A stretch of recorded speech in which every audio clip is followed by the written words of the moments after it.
પદાર્થો બાદ હવે કોલસામાં પણ ભેળસેળ 1 કરોડનો મુદ્દામાલ કબજે કરાયો છે।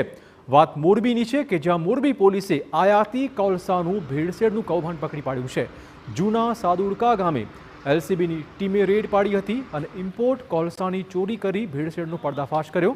આ સાથે પોલીસે 1 કરોડથી વધુનો મુદ્દામાલ અને 4 આરોપી પકડી પાડ્યા છે, જ્યારે ફરાર 2 આરોપી સહિત 6 શખ્સોને વોન્ટેડ જાહેર કરાયા છે। 188 ટન આયાતી કોલસો, 100 ટન ભેળસેળયુક્ત કોલસો તેમજ 70 ટન હલકી ગુણવત્તાવાળો કોલસો કબજે કરાયો છે।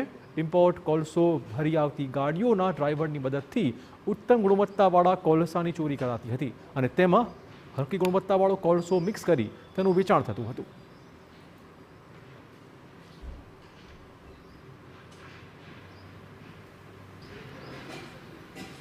તો આ ચોરી દરમિયાન ટ્રકમાં લાગેલા જીપીએસ ટ્રેકરને ડીએક્ટિવ કરી દેવાયા હતા।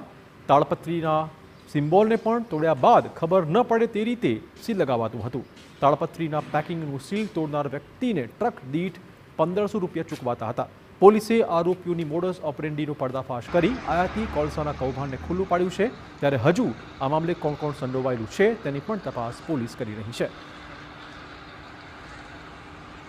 કંડલા બંદરથી ઇમ્પોર્ટ થતો એવા કોલસાના ટ્રક ડ્રાઈવરો સાથે મિલીભગત કરીને લો ક્વોલિટી કોલસો તેમાં ભેળવી અને હાઈ ક્વોલિટી કોલસાની ચોરી કરી રહ્યા છે।